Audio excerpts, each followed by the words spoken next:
നമ്മളിന്ന് ഇവിടെ പറയാൻ പോകുന്നത് ആര്യ 2-വിൻ്റെ തുടർക്കഥയാണ്. എൻ്റെ ഭാവനയിൽ വന്ന ഒരു കുഞ്ഞു സ്റ്റോറിയാണിത്. വീഡിയോ ഇഷ്ടപ്പെട്ട ലൈക്ക് ചെയ്യുവാനും സബ്സ്ക്രൈബ് ചെയ്യുവാനും മറക്കരുതേ. ഹോസ്പിറ്റൽ കിടക്കയിൽ നിന്നും എണീറ്റ ആര്യ ആദ്യമായി ഗീതയോട് പറഞ്ഞത് ഇങ്ങനെയായിരുന്നു: ഈ താലി നിന്റെ കഴുത്തിലുണ്ടെന്ന് കരുതി നമ്മൾ പൂർണ്ണമായും ഭാര്യ ഭർത്താക്കന്മാരായിട്ടില്ല. കാരണം നിങ്ങളുടെ ആചാരപ്രകാരം 3 തവണ താലി മുറുക്കി കെട്ടിയാലേ അത് പൂർണ്ണമായും ചടങ്ങ് പൂർത്തിയാവുകയുള്ളൂ. ഞാൻ ഒരു തവണയേ കെട്ടിയിട്ടുള്ളൂ. കാരണം ആ സമയം എൻ്റെ മനസ്സ് നിറയെ അജയ് ആയിരുന്നു. അത് പറഞ്ഞപ്പോൾ ഗീത അത് തൻ്റെ അച്ഛനോട് പറയുകയും അച്ഛൻ നമ്മുടെ ആര്യയുടെ അഭിപ്രായത്തോട് യോജിക്കുകയും ചെയ്തു. ആര്യ പറഞ്ഞു, വലിയ രീതിയിലൊന്നും വലിയ ആർഭാടമായൊന്നും കഴിക്കേണ്ട, നമുക്ക് താലികെട്ടൽ ചടങ്ങ് മാത്രം കഴിച്ചാൽ മതി. എനിക്ക് മനസ്സറിഞ്ഞ് ഗീതയുടെ കഴുത്തിൽ താലി കെട്ടണം എന്നു പറഞ്ഞു. ഗീത ഒരുപാട് ആര്യയെ വിഷമിപ്പിച്ചിട്ടുണ്ട് ആദ്യം. എന്നാൽ അതിനെല്ലാം പകരമായി ഇന്ന് ഗീത സ്നേഹം കൊണ്ട് വിയർപ്പ് പൊട്ടിക്കുകയാണ് നമ്മുടെ ആര്യയെ. ആര്യയ്ക്ക് ഇന്ന് അവൻ ലോകം തന്നെ കീഴടക്കിയ സന്തോഷമാണ്. കാരണം ആരുമില്ലാത്ത അവനിൽ നിന്ന് ഭാര്യയുണ്ട്, അച്ഛനുണ്ട്, മറ്റു കുടുംബാംഗങ്ങളുണ്ട്, ഏറ്റവും നല്ല സുഹൃത്തായി അജയുമുണ്ട്. ആര്യയെ നമ്മുടെ ഗീതയുടെ അച്ഛന് ഒരുപാട് ഇഷ്ടമാണ്. അദ്ദേഹം ഒരുപാട് ബഹുമാനിക്കുന്നുണ്ട് ആര്യയുടെ ക്യാരക്ടറിനെ. ആര്യയെപ്പോലെ ഒരു ഭർത്താവിനെ തൻ്റെ മകൾക്ക് കിട്ടിയത് അവൾ കഴിഞ്ഞ ജന്മത്തിൽ ചെയ്ത പുണ്യം ഒന്നതുകൊണ്ട് മാത്രമാണ്. കാരണം അവൻ സ്നേഹിക്കുന്നവന് വേണ്ടി എന്തും ചെയ്യും. വല്ലപ്പോഴും ആര്യയുടെ അടുത്തോട്ടും ഗീതയുടെ അടുത്തും അദ്ദേഹം വന്ന് നിൽക്കാറുണ്ട്. അദ്ദേഹത്തിന് സ്ഥിരമായൊന്നും ഇവിടെ നിൽക്കാൻ കഴിയില്ല. ഇന്നും നമ്മുടെ ആര്യയും ഗീതയും ആ പഴയ IT കമ്പനിയിൽ തന്നെയാണ് ജോലി ചെയ്യുന്നത്. അവർ വളരെ ഹാപ്പിയായാണ് അവരുടെ ജീവിതം മുന്നോട്ട് കൊണ്ടുപോകുന്നത്. ഇന്നും നമ്മുടെ ആര്യ പെർഫെക്റ്റ് ആണ് കേട്ടോ. എല്ലാവരുടെ കണ്ണിലും നമ്മുടെ ആര്യ വളരെ പെർഫെക്റ്റ് ആണ്. പക്ഷേ ആര്യയെ അധികം ഗേൾസ് ഒന്നും നോക്കുന്നത് നമ്മുടെ ഗീതയ്ക്ക് സഹിക്കില്ല.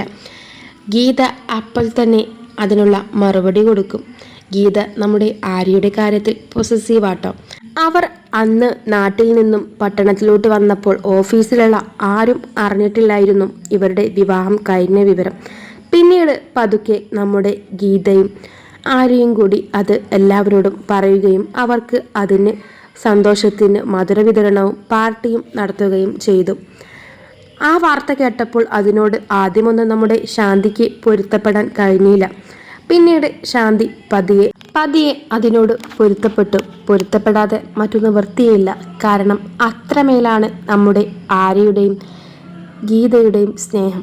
അത് കണ്ടാൽ മറ്റാർക്കും അതിനിടയിൽ കയറാൻ തോന്നില്ല. കാരണം അവരെ ഒരിക്കലും വേർപെടുത്താൻ കഴിയാത്തത്രയും അവർ അടുത്തുപോയി. കാരണം ഗീതയുടെ സ്നേഹത്തിന് മുമ്പിൽ ഒടുവിൽ അജയ് പോലും തോൽവി സമ്മതിച്ചില്ലേ. ഇന്ന് അജയ് മറ്റൊരു സ്ത്രീയെ വിവാഹം കഴിച്ചിട്ടോ. അതും ഇവരുടെ കമ്പനിയിൽ പുതുതായി ജോലിക്ക് വന്ന ഒരു കുട്ടിയായിരുന്നു. ആ കുട്ടിയുമായി അജയ് പ്രണയത്തിലാവുകയും അധികം വൈകാതെ തന്നെ ആ കുട്ടിയുമായുള്ള വിവാഹം നടത്തുകയും ചെയ്തു. ഓഫീസിലെ പലരും അജയുടെയും ഗീതയുടെയും പ്രണയത്തെപ്പറ്റി ആ കുട്ടിയോട് പറഞ്ഞെങ്കിലും കഴിഞ്ഞ എല്ലാ കഥകളും അജയ് തന്നെ അവളോട് പറഞ്ഞിരുന്നു. അതുകൊണ്ട് അവളത് വലിയ വിഷയമായി എടുത്തില്ല.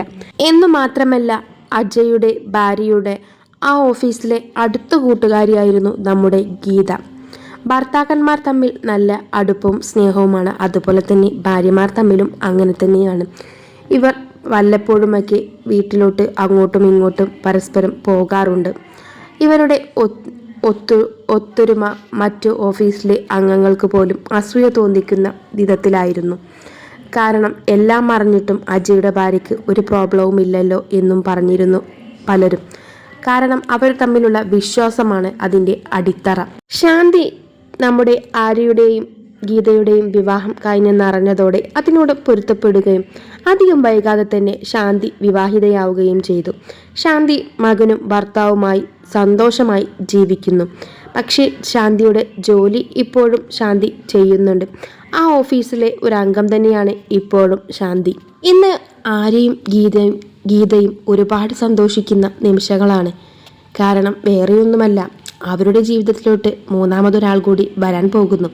അതായത് നമ്മുടെ ആര്യയ്ക്കും ഗീതയ്ക്കും ഒരു കുട്ടി ഉണ്ടാകാൻ പോകുന്നു. ആ കുഞ്ഞിനായുള്ള കാത്തിരിപ്പിലാണ് നമ്മുടെ ആര്യ.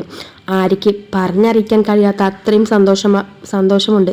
കാരണം താനൊരു അനാഥനാണ്. തനിക്ക് തൻ്റെ പേര് പോലും അറിയില്ലായിരുന്നു. അങ്ങനെയുള്ള തനിക്ക് ഒരു കുഞ്ഞ് ഉണ്ടാവാൻ പോകുന്നു. അത് ആര്യയെ വല്ലാതങ്ങ് സന്തോഷിപ്പിക്കുന്നൊരു വാർത്തയായിരുന്നു. ഈ വിവരം അറിഞ്ഞ ഉടനെ തന്നെ ആര്യ തൻ്റെ അമ്മാവനെ മറയൂരിലോട്ട് ഫോൺ വിളിച്ചു പറഞ്ഞു, നമ്മുടെ കുടുംബത്തിൽ ഒരാൾ കൂടി വരാൻ പോകുന്നുവെന്നും. അമ്മാവനും വലിയ സന്തോഷത്തിലാണ്.